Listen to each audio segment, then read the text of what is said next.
Hi, guys. Thank you for joining me on my YouTube channel again today.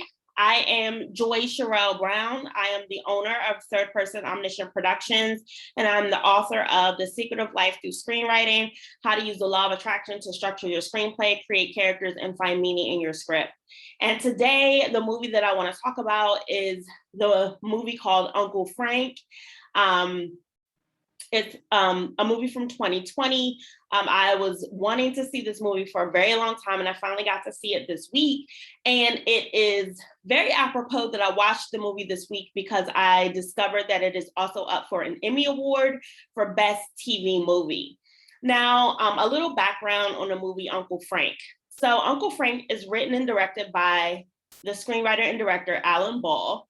And I was looking at his name and I'm like, oh my God, like I know him from something. And then it hit me that he is the same person who wrote the movie American Beauty.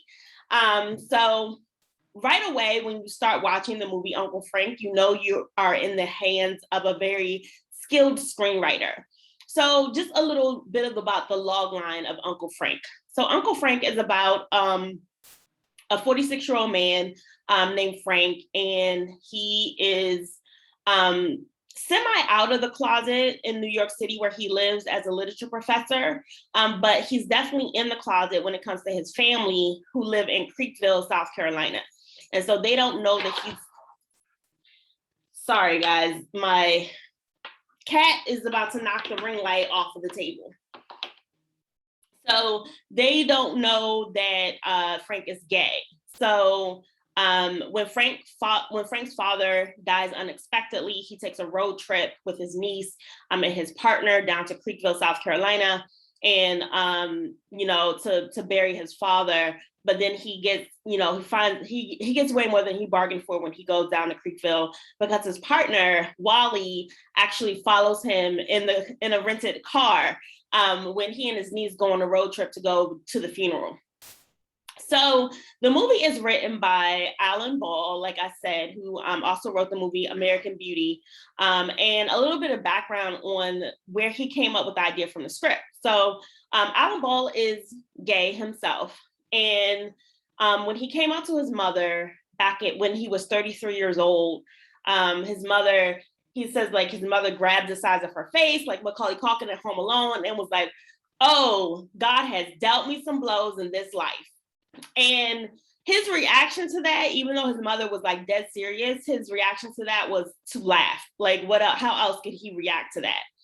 And so that idea kind of spurred on, like, it was kind of like rolling around in his head for 30 years to make this movie called Uncle Frank, about a man who comes out. And like the movie Uncle Frank is set in 1973.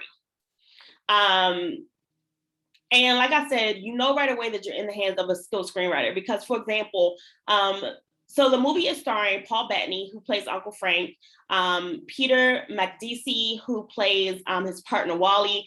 And I looked Peter Macdissi up on Wikipedia, and Wikipedia told me that Peter Macdissi is actually Alan Ball's partner in real life. So who better to play Frank's partner than Alan Ball's real life partner, Peter Macdissi? And the niece is played by Sophia Lillis. So right away, you know you're in the hands of a skilled screenwriter because when we enter the scene at the beginning of the movie, the girl Beth is currently being called Betty in the movie, and she comes in and her sister and her cousin are reading erotic poetry, and Betty comes in and gives her opinion about the poem, and they're just like, oh, your sister, like her cousin is like, your sister is so weird, and you automatically see that she doesn't really fit in with the other teenage girls in her family because they're a little older than she is. She's about 14 years old in the first scene of the movie. So then she goes into the house, and we like really quickly, we kind of get the feeling for everybody's personality just from this one scene with all the women in the kitchen and the men in the living room watching television. We see that Frank's father is like a real hard ass. We see that he's has a really strict disciplinary style. We see that Beth's mother, played by Judy Greer, is like kind of a worrywart. And we see that Beth is kind of like doesn't have any like real place in the family. And so after we see like these first 2 or 3 scenes, Beth is in voiceover, and she talks about her Uncle Frank and how her Uncle Frank was the only person who ever really gave her the time of day, and the only person who really took her seriously, and the only person who really wanted to know who she was as a person. So already, like, all the personalities, the relationships, the dynamics are all set up within 1 to 3 scenes. And it's so skillfully and artfully done because it's entertaining. So it's entertaining at the first time, but it's also giving us exposition. So then we kind of like fast forward 4 years, and Beth ends up going to college in New York City. And so while she's in college in New York City, she discovers the real true nature of her Uncle Frank's life. And she finds out that he's gay. And so then, you know, his father dies unexpectedly, and he has to go to South Carolina. And, you know, I'm just going to give a few spoilers in this video. He ends up not coming out to his family on purpose, like not like what he wanted to do himself. His father actually put it in his will, which was like, wow. Okay, so his father put it in his will, and then, you know, the family finds out that he's gay. I'm not going to go into too much of how they react to that, but you can watch it for yourself. It's a really good, entertaining movie. It's well written. It's good art direction. It's good production design. There is a lot of heart in the script. It's not just like one thing happening, one thing after another. It's a lot of heart. There's a lot of humor. And it's a really good depiction of someone in 1973 coming out to their family. Because you know, when you are coming out to your family, you just want to make sure that your family still loves you. And like I said in the video that I did for season 2 of Love, Victor. So when I was talking about season 2 of Love, Victor, I mentioned that one of the hardest things to come to grips with for Victor's mother was her role in the Catholic Church, her religious Catholicism, her faith, and accepting that Victor is gay. And I like that in this movie, Uncle Frank, the religious aspect is dealt with again, because like I truly believe that whenever there is someone who is extremely homophobic, a lot of times the root of that homophobia can be traced back to some type of connection to organized religion. And that comes out in this movie. And like one of the things that I like is that it's very subtle. It's not like heavy-handed how they make the connection between the religious beliefs of the family and their feelings about homosexuality or about being gay. It's not very heavy-handed, but it's there. And I like that it's there because you have to deal with it. You have to deal with this head on, that a lot of the homophobia in the world comes from a connection to religious beliefs. And in this movie, it's brought out very subtly at the funeral when the pastor is reading, you know, about the life of Frank.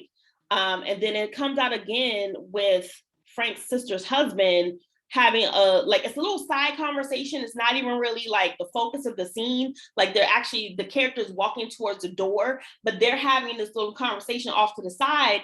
And, you know, he says something that I brought up in the Love, Victor video. He says, you know, but the Bible says it's wrong. And then his wife is like, but the Bible also says that slavery is okay. And that's the same thing that I said in the video I did about season 2 of Love, Victor. The Bible condones misogyny. The Bible condones homophobia, and the Bible condones slavery. So, you know, if you're looking at that book of how you should treat people, that's not the best source, because the Bible definitely said it was okay to have slaves. Like the Bible says it's okay to treat women as inferior. The Bible says that it's okay to treat people who are gay in a bad way. The Bible condones a lot of things that are just not okay. And you really have to come to a point where you have to follow what feels right in your heart. Like, how do you feel in your heart about this? Is this how you really feel? Or are you letting a book that's like 3,500 years old dictate how you react to things in the modern world? So I like how the movie deals with that issue in a very subtle way. I'm not going to say anything else more about the movie because I do want you to check it out. Maybe you can get a chance to see it before the Emmy Awards come on. But it was nominated for an Emmy for Best TV Movie. And as I said, again, it was a very well-written, very enjoyable, well-acted movie. Oh, also, I want to say before I leave, so Paul Bettany is a straight actor and he's playing a gay character. So, he really wanted to make sure that he could approach the role in an authentic way since he is straight and he's playing a gay character. And the way that he connected with this script was that Paul Bettany's father was in the closet for most of his life and finally came out of the closet when he was 63 years old. And he stayed out of the closet for a while, but then when he was a very, very old man, he went back into the closet because he wanted to go to heaven. So there we go again with, people not being free to be who they are because they're trying to live by standards that were set by a book written thousands and thousands of years ago. And it was written by men who were homophobic, who were misogynist, and who condoned slavery. Just three of the things that the Bible says are okay that are really not okay. Okay, so just wanted to throw that in there since I did want to touch on the fact that Paul Bettany is a straight actor playing a gay character, but he did have a real authentic approach to the material because his father was in the closet for most of his life. And then he went back in the closet because he wanted to go to heaven, or that was his belief. So again, check out the movie. It's well written, it's entertaining, it's a really feel-good movie, actually, and it's very enjoyable. So again, thank you for checking in with me on my YouTube channel. If you like this video, please like it, share it out with your friends, and subscribe to the channel if you don't want to miss any future videos. Thank you, and I'll see you guys again next time. Bye.